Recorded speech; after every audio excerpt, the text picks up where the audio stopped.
Hey, Jim, how you going, mate? I spoke to you briefly a few minutes ago, and you've got a couple of things that you really need to tackle right now. And I think you said the first one, tour guides. Well, not. I need tour guides, but before I can hire more tour guides, I need a amazing receptionist, executive assistant to run the office.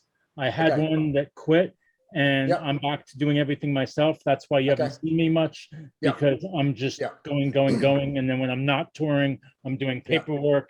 And so that position, is it operations? Is it reservations? What is, I guess that's one thing to get. Yes, the answer is yes.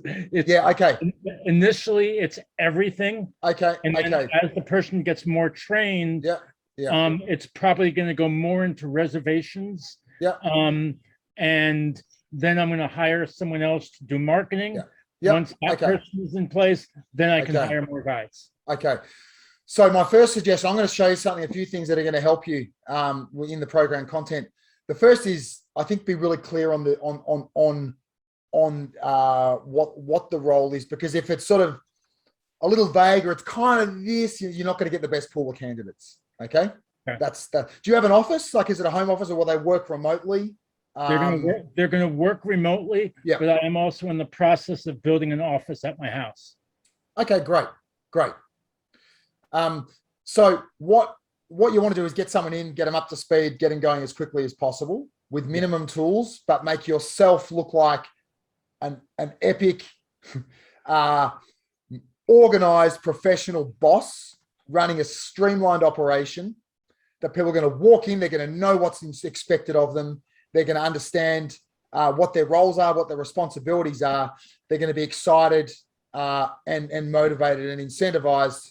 And at the same time, you're going to try and build somewhat of a company culture, because it can be a lonely world out there when you're working for a business that you're not actually getting a lot of face-to-face contact. So those things can be challenging as well. Anyone out there feeling like they've got the same problems or have had the same problems as Jim in the past?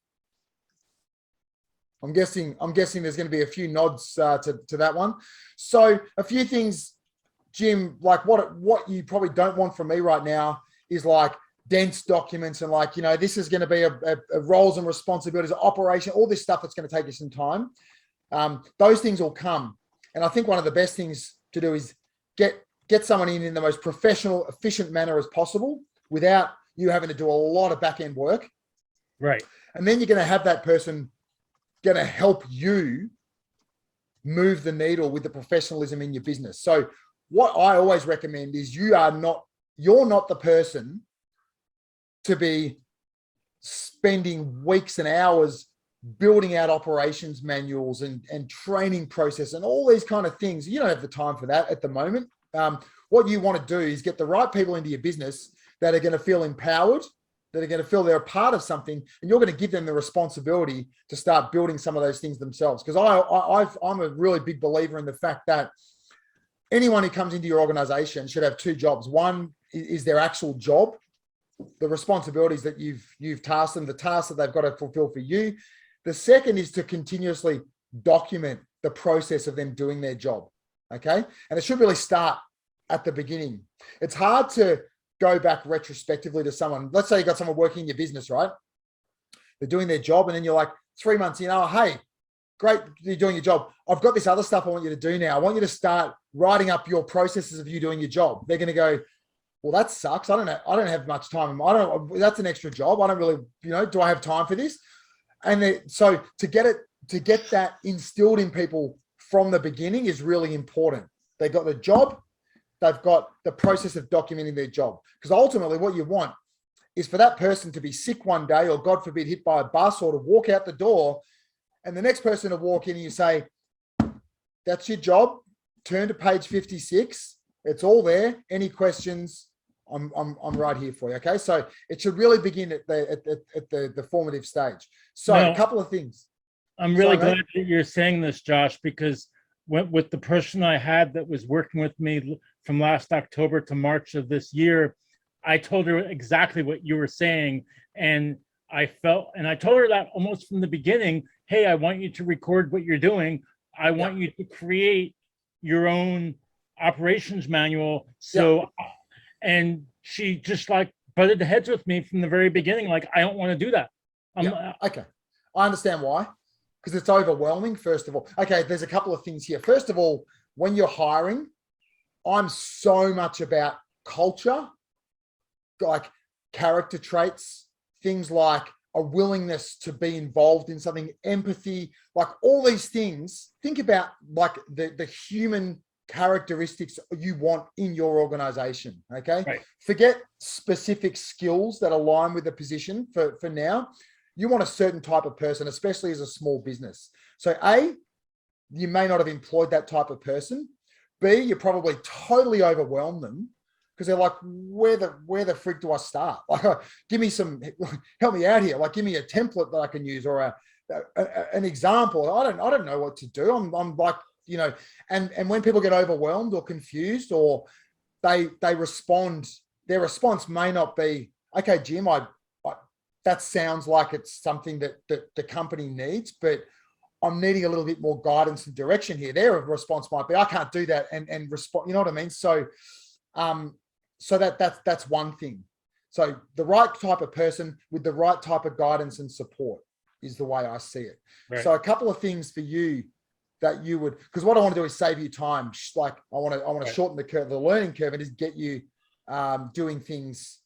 So hopefully I can find these things quicker than I could last time, guys. Let's go back to, here. All right.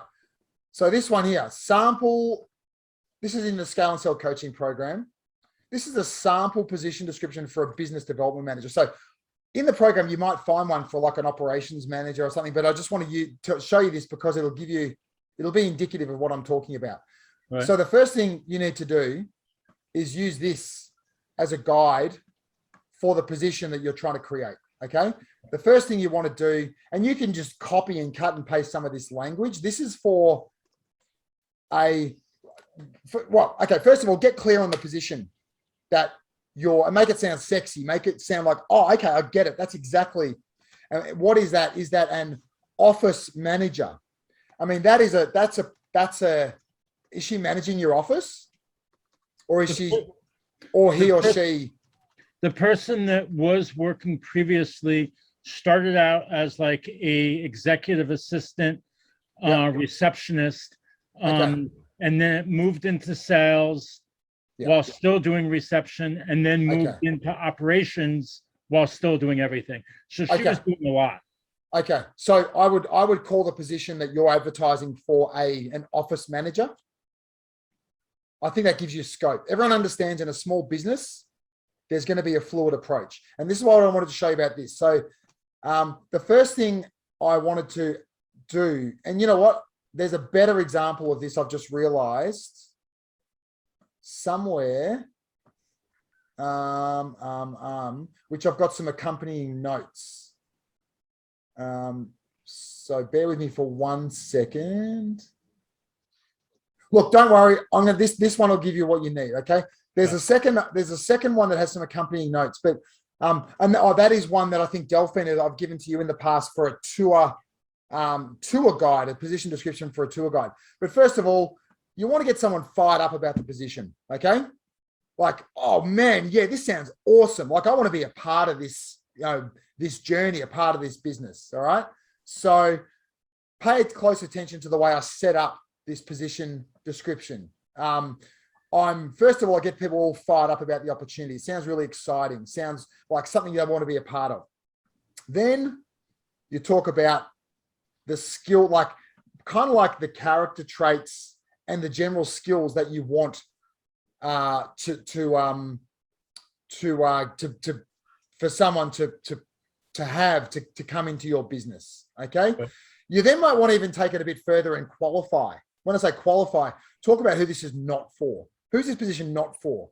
If you're someone who wants to push pencils, if you're someone who doesn't want to try their hands at new things, if you're someone who doesn't want to tackle new and exciting tasks on a weekly basis that are going to help improve their skill set, then don't apply. Okay, so make sure you qualify who it's not for. Right. And then here, is that this is really important, the position summary. So you can see here, I just want to draw your attention to this. That's what 60% of the role is, because remember, you're a small business, you're fluid. They're going to have to do a lot of different stuff, but it's really helpful for people to know how much time they're going to spend doing stuff, because there's no point hiring a business development manager, right? And then them discovering they're spending 60% of their time doing general operations, because they're going to go, hey, mate, what's happening here? You hired me as a business development manager and I'm spending 60% of my time running operations. That's not what I signed up for. Okay. So be really clear. How much time are they spending doing this, this, and this? Okay. You can always refer back to this. And then go a bit more granular. What are the actual responsibilities that they get? So that's going to be, if you can create something like that, use that as a template. Okay. That would be really, really helpful. Okay. And then the second thing, that's gonna get you to the recruitment process. Okay. So if we come down here to what I'm up to there, let's have a look back here at this inside the tour business resources, and you're going to find recruitment, training and recruitment. So something like this, your orientation checklist. Okay, once you've actually hired someone, oh, look, there's so many things here that they're done for you, like that are literally done that you don't have to do. So the process would be, you've interviewed someone, you've decided they're the right fit for the role. Okay. So then you might even give them this, the letter of offer. Okay. Now that is like a less formal way of presenting them with a contract. All right.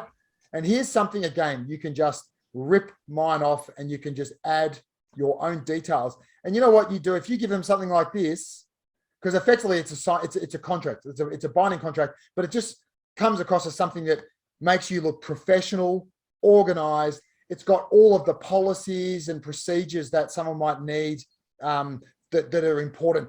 Delete the ones that are not relevant, but put a letter of offer to them. They're going to go, wow, Jim's a serious guy. He's a man on a mission. He's so dialed in and organized and professional. I want to work in that. It fills me with comfort that I'm working in this organized environment. So that letter of offer, Jim, if I'm going too fast, go back to this call recording. This will be in the members area. You can go back and watch it more closely. Okay. After that, you're going to get them into your business. And then you're going to get them in for some training. And you're going to hit them with this, your orientation checklist. Okay. Again, use the relevant stuff. All the hard work's been done for you. You're going to be training them and you're going to be ticking off the things that you have showed them how to do. Okay. Okay. And then when they screw up, you go back and you pull out their checklist and you say, look, it's pretty clear we ticked this off. We signed off on the fact that I've shown you how this is done. And there was your opportunity to come to me for more clarification. Okay. Right. That goes hand in hand with your, back to this area here, that goes hand in hand with your training agreement. And this is back in the scale and sell resources. Here is a copy of my training agreement. Okay. So the beauty of this, I'm not going to spend too much time on it. Again, Jim, delete what's irrelevant. Keep what's relevant, add in your own details. It's pretty much the hard work's been done for you. The beauty of this is that at every section, that new staff member says this, I acknowledge blah, blah, blah, blah, blah, and they sign off. So when things don't go according to plan and you butt heads, which is inevitable as you grow, you sit down and you talk about something related to their performance and you pull out their training agreement. It says, look, it's really clear here that you signed off. You said that you would come to me if you needed further clarification. If there was any level of understanding that wasn't 100% clear, you would come to me for clarification. And you haven't done that. So, you know what I mean? It helps you immensely when you navigate challenges and curveballs with staff. So that's that. And then, Jim, the last thing, and this is not all immediately, this is just, over time, is the operations manual. And the operations manual is something that you would have your new staff member starting to populate for you. Okay. So here's an example of mine. And the beauty of this is that a lot of the categories are taken care of already for you. A lot of this stuff will be relevant to you. And Jim, imagine if you put this operations manual to that person who walked out the door and said, look, I've got a great example template. We don't have to tackle this all at once. It doesn't need to be overwhelming. A lot of these policies will apply specifically to our business. What I would like you to do is take baby steps. Tackle one policy or two and use it as a guide. It may be almost totally relevant the way it is, or you might need to just tweak and adjust some of the content to fit your specific role. So why don't we start doing this together? Just little bits. And here's how we'll start. We'll start by blocking out 1 hour per week to dedicate to the operations manual. How does that sound to you? And my guess is that staff member would have said, okay, that's not overwhelming. Okay, I've got parameters. Okay, I've got a guide and a template to work towards. Sure, Jim, I can do that. Great. And you know what they will find once they get their teeth into it? They'll actually enjoy it. They'll feel like they're part of something. They'll feel like you value their opinion. They're important to your organization, and they'll probably step up. And if they don't, get them out of your business. Okay. Okay. No, this is great. This is like amazing. Okay, cool. So that's what I don't want to overwhelm you with anymore. That's what you need to go forward. And the best thing for you to do, I think, right now is to hunt down that email with your logins. This call recording will be in the members area. It'll be loaded up tomorrow, and just go back and watch it. You can speed up the bits that aren't relevant to you, but there's your process. Okay. Okay. All right. Got it. Thank you. Cool. No worries. So guys, I hope you enjoyed that conversation I had with Jim. It's one of dozens and dozens of questions that I tackle every week, a couple of times every week with my Scale and Sell coaching program members. So if you feel like you could use my help and use my guidance, my support, and my help getting you unstuck and tackling some of those regular problems that you face in your business on your, I guess you can call your mission to scale, to grow, to make more money, get more joy out of your business, simply to be running a better, more enjoyable, more thriving operation, then I've left a link below for you to book a call, have a chat with me, and we'll see how I can help. So check out the link below, and I hope to talk with you.